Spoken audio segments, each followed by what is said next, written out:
Well, it's my honor to introduce Wiley Dobbs at this point in time. So Dr. Dobbs is the superintendent of the Twin Falls School District. I'm really interested to hear what he has to say. There are some pamphlets out on your tables about the reconfiguring of the attendance zones, and that's what we're going to be discussing today, and I think that's why we have such a full audience. So Dr. Dobbs, I turn it over to you. Thank you, Michelle. Actually here to talk a little bit about how we're going to go about rezoning our attendance zones in the Twin Falls School District. As you know, we're moving from 7 elementary schools to 9. Every zone that we have currently is going to be changed somewhat, because our goal will be to have students in our new schools, as well as room for growth, for future growth in our current schools. One of the things we're going to present today is an opportunity for you to help if you'd like. Our president, Michelle, is already on the committee that I'm going to talk about in just a few minutes. But we're going to have a committee where we're involving our community members. And so be thinking about that as I go through my presentation. At the end, we'll have an opportunity for questions about the reconfiguration. Also, anything else that you have that you want to talk about regarding the Twin Falls School District, I think we'll have some time today to answer any questions you have. As you know, I would like to introduce to you Eva Craner. She's our community relations specialist. She does an outstanding job. She calls this a hockey stick. We have, our community is growing, so no surprise. Our student enrollment is growing also. The last several years, we've grown anywhere from 2% to 4% each of those years. So we've added quite a large number of students just in the last half a decade. Fortunately, we have a very supportive community. We know that help is on the way. We have two elementary schools that will be open next year at this time. We know that 2 years from this time, we'll have another middle school that will be open as well. So we know help is on the way. We're a little crowded right now in some of our schools, some of our classrooms, but the morale is very high because our community has supported us and our teachers know that the cavalry is on the way. Some of the challenges we have as we look at our elementary schools, you can see our capacity and our enrollment. Now, we do have some modular units. You are all aware of those modular units that we have at some of our elementary schools. But capacity, we have enrollment that exceeds our capacity in every one of our elementary schools. So the capacity before our new schools are open, so this is current as of today in our elementary schools, we have 4,364 students. In a capacity of 3,852. Again, modular units are picking up the extra, but we are pretty full in all of our classrooms. We do have 4 or 5 classrooms that we just didn't project as well as we'd hoped back in the spring, and so we're above the numbers that we would like to be. But in most of our classrooms, we're still optimal. We're still looking pretty good. Middle school, for the first time ever last year, Robert Stewart had more students than O'Leary. That's the first time ever. This year that trend continues. Our actual enrollment at Robert Stewart Middle School is 1,002 students. At O'Leary, we're still a little under the capacity at 937 students. But we project by the time we open that middle school, South Hills Middle School, 2 years from now, we'll have about 700 students in each school. So we'll have about 2,100 middle schoolers. Pillar Falls is our school that's located over by the Boy Scouts office off of Hankins. We've broken ground there and construction has started. Rock Creek Elementary School is over off of Federation and Grandview. Federation hasn't punched through all the way yet, but it will. That school, again, is set to open along with Pillar Falls a year from now. South Hills Middle School will be out on 3600, the corner of 3600 and Harrison, so it'll be in the south part of Twin Falls. It'll have a capacity of 1,000 students. So we'll have room for growth in our high schools. We're estimating, and you know we have a long-range facility planning committee that has really helped guide this work and track this enrollment and this growth for us over the years. We know that in our high schools and our middle schools, once this new middle school is put in place, once we add on to Canyon Ridge, we'll have room for growth for about a decade, is what we're estimating, before we have to look at maybe some more building. If our growth continues in Twin Falls, and with the economic development that we're seeing, the excitement in our community, I'm guessing we're going to keep right on growing as projected. Elementary schools, I'm not sure.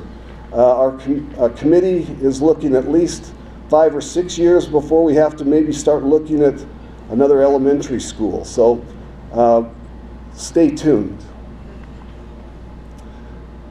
Along with new schools comes the responsibility to redo your attendance zones. I mentioned this to a parent the other day, and she said, "You have to redo the attendance zones?" I said, "Yes, we do." We are going from 7 elementary schools to 9, and all of them will change at least somewhat. And we want to involve our community. We're looking for a committee of, we're thinking 30 people, but we could go as high as 45 if we have enough interested people. Eva has already signed up, I think at last count, 23. We have 23 people. We've only made a few presentations. We're hoping that some Rotarians, along with Michelle, will get involved in this. We're going to be using a plan that was shared with us by Meridian School District. Now it's called West Ada School District. No school district in Idaho has changed more and had to do this more often, rezoning, than Meridian in the last 2 decades because they've grown so much. Eric Exline, some of you may know him, he is kind of responsible for leading the rezoning efforts, which take place just about every year in Meridian. And he shared with us his strategy, their strategy that they use, their plan, and we're going to use it. They involve the community. We'll have 30 or 45, somewhere between 30 and 45 folks from our community. Some will be staff members, but most will be community members, just like you. And we are going to have a facilitator and a computer program that we'll use called ArcGIS. And the committee will meet 6, 7 times, maybe more, maybe less, we don't know for sure. Probably a couple hours each time, the meeting. So the meeting responsibility will probably be 6, 7 meetings, 2-hour meetings each time. And we'll work toward moving the boundaries, and as you use this software, we'll have the students, the projected students that we'll have a year from now in our elementary schools, and as you move from one street to another with a line, you change the line, it changes the number of students you have in your schools on the screen. And so it's pretty interesting. I'm excited to use it and excited to have the community involved. So one of the things we're going to be looking at is making sure we have our new schools with students. And then the other thing we're looking at is making sure we have room for growth in the other schools. Those will be our 2 goals with our elementary schools and our middle schools. We're going to work toward a proposal, a recommendation from this committee going before the school board in December of this year. So knowing that we're going to have a couple of presentations, well, 3 presentations that will go along with this, and I'll share that timeline with you in just a minute. Our guess right now is that with the school board deliberation and the work that they have to do, we'll have those lines in place so parents will know where their children will be going by the end of January 2016. So that's about 7 or 8 months before school opens for the coming year for elementary students. We're also going to do the middle schools, the attendance zones for middle schools at the same time. So that will be in advance of about 1.5 years for our middle school students and parents. A couple things we're asking for members of the community to come with. Common sense is a big one. So somebody asked me last night, they said that they don't live in Twin Falls. They're a member of Rotary, the After Hours Rotary, and they said they just didn't feel like they would know enough to come to the committee and help, and I disagreed with him. Common sense is going to be important. The willingness to take a look at this and as a whole district, not just your student or someone you know, that's going to be important too.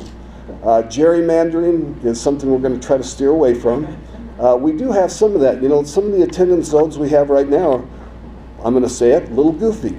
You know, the kids that live over back behind O'Leary, if they walk to school, walk right on past Morningside as they go to Bickle. So those are some of the things we're going to be able to maybe look at and clean up. But the other thing we're going to ask is that people, if they sign up, they show up to all the meetings. It'd be really hard to come to a couple of meetings, miss a couple of meetings, and then get back with the program. So I'll share with you our timeline and our the dates that we have set, so you can kind of look at it and see if that's something that would work for you. Here are the dates that we have set. We may use them all, we may not. We don't know for sure. But the process, we're going to use a committee.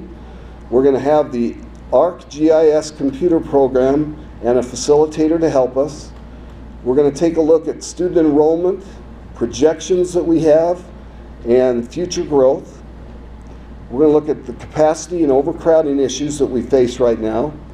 We're also going to look at the fact that some of our schools are bigger than others. Bickle's a small school compared to, say, Perrine. So we know that fewer students will be able to attend Bickle just because of the size. And then we're going to look at neighborhood factors. It's important for us to have the concept, the neighborhood school concept that we have here in Twin Falls. The ArcGIS screen, this is a screenshot. This is what the people who will be working this committee will see, something like this. The dots represent students and where they will be when school opens next year, 2016 for elementary school. We'll have a separate screenshot for where middle school students will be 2 years from now. So again, it's with projections. And as you move the lines on the screen, it will show you how it affects the different schools in our district. So the committees will kind of play with this stuff and take a look at it. And we actually, what has been recommended by Eric Exline is that you have a couple of committees. If you have 30 people, take 2 committees of 15, work separately, and then at the end of the night, come back together and kind of compare notes and talk about it and adjust based on what you're both seeing. He says that it's kind of eerie how close the 2 groups work. You know, that the lines are pretty close to being similar, at least in their experience at Meridian. So after this committee works together and creates a recommendation as to where the lines should be, they will present it to the school board. Ultimately, of course, the school board will have the final say. We will make 3 presentations to the community about the proposal at 3 different locations, 3 different schools in our district. We will take input from folks at those meetings. The school board may have input as well. And so with that input that we receive, we'll convene the committee again, consider the input, and have a final recommendation to the school board. Again, the school board will make the final decision, and we're anticipating that to be the end of January. Could be a little difference and might be a little faster, might be a little slower, but the school board will want to have adequate time to take the recommendation, to listen to people, to give their own thought to the new zones, and then ultimately they'll be asked to vote on it. We do, just a caveat, the little note over here on the side, we have an open enrollment. We're an open enrollment school district. So even if, and this is currently, if let's say you live in Morningside zone and you want to go to Bickle, you can fill out the form and have a request to transfer. The only difference is we don't provide transportation, bus transportation, if you go out of your attendance zone. So with that, one of the brainchildren, is that the way you would say it? I think you would, of Eva Craner, sitting here, is that let's not have old guys like you, Wiley, break ground. It's not attractive, it's not cute. Let's have little kids do it. I thought, after my feelings were hurt, and I had adequate time to recover from that, it made a lot of sense. And so, as I mentioned, and I have mentioned, the cute-o-meter is way over here with the activity we've had with our groundbreaking, because we've had students who will be attending those schools breaking the ground. That's been really fun. We have yet to break ground on our middle school. That's coming up within a month. We're entertaining the idea of having middle schoolers working big equipment and having a big shovel figured out. Okay, I've been thinking about that. Eva just shakes her head when I say that. So anyway, so with that, how much time do we have left? We have about 7 minutes, so we have some time for questions if you have any. Kent? Well, it took 100 years for us to need a second high school. How many more will it take till we get to the third? Well, and that's a really good question, and my guess is, and right now it's a projection, at least a decade. At least a decade. And one of the strong recommendations from our facilities, long-range facilities planning committee, was to make sure our 2 high schools were the same size so that they could stay in the same activity classification. We have a lot of fun with Canyon Ridge and Twin Falls High School activities and games and so forth. It's very positive, and it's been a really good thing for our community. The community wanted to make sure that the capacities were the same, and with this addition, and this was clear back in 2006, so with this addition that we planned back then, we'll now have the capacity of 1,680 students at both high schools. Currently, we're pushing 1,300 at each high school. But we're thinking about 10 years, we'll be looking at a 3rd high school. George? So when all the schools are finished, how many additional teachers do you anticipate you're going to need? Yeah, that's one of the, I think if somebody asked me to rate it, I would say the attendance zones are going to be the most challenging issue, because it's kind of emotional. People are used to the schools they're going to. It's difficult for parents to envision moving to a different school. Second most challenging will be staffing.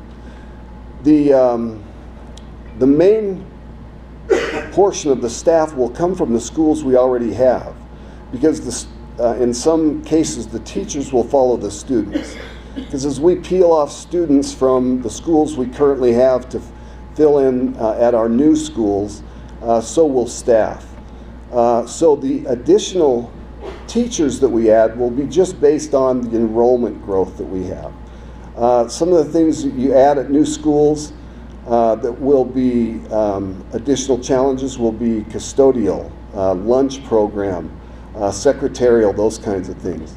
We're building, we just did this with Canyon Ridge, so we have had some experience in the recent past. We have great people like Brady Dickinson working in our district, Bob Seaman, other people that are working on this right now so that we'll be prepared when that time comes. Danny? Two-part question. When a parent asks for permission to go out of district to their school, A, what is the determining factor in allowing them to do that? And B, do you try to talk them out of it? The question was, what's the determining factor when a parent asks to transfer from one attendance zone school to another attendance zone school?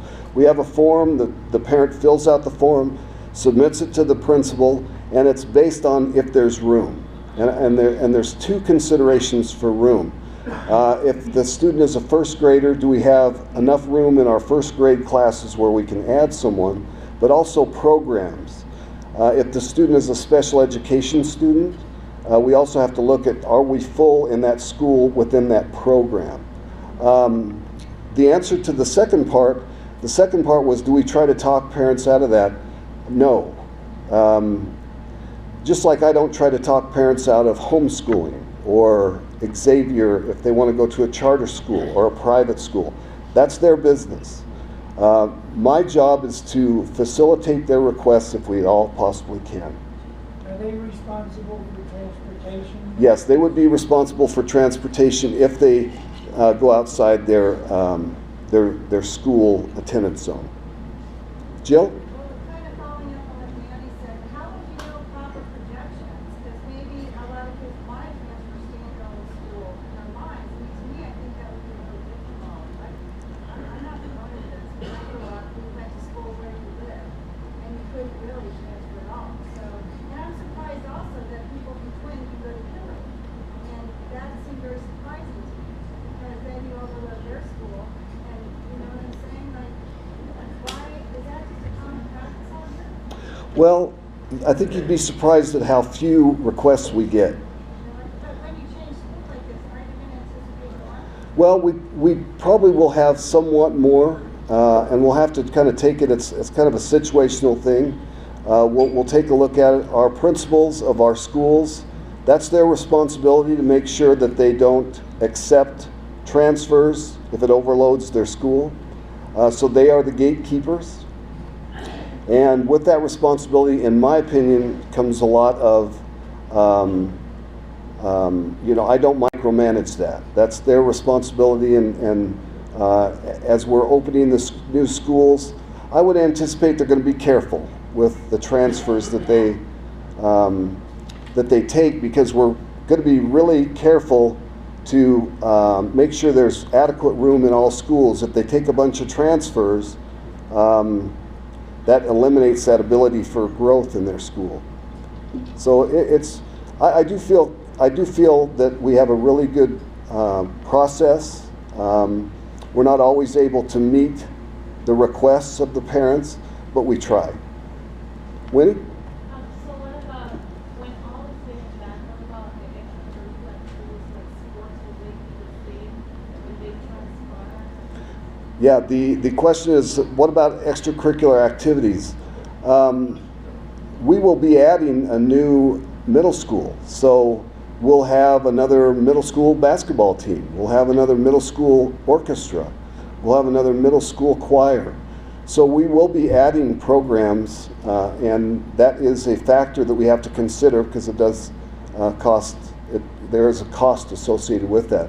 But our district has been, when we had all the cuts, we didn't cut programs, we reduced everything. We all shouldered the load. We went with furlough days, and as we recovered, we added those furlough days back. So we didn't lose any programs. In fact, while we were going through the lean times, we really added to some of our programs, because we added Canyon Ridge High School. Now we have 2 show choirs, for example. So yes, we will be adding, and we're factoring that in. Yes, Arne? When the new schools facilities are built, will the old schools discontinue or continue using the portable classrooms? Probably those will be the things that the portable classrooms will be the first things to empty out. Will they stay? Carl Snow one time told me they shouldn't be called portables, because whenever you set down a modular unit, I don't know that we've ever moved one or ever eliminated one. So they'll be there. We'll weatherize them, and we'll probably use them in the future. That's it. Thank you very much.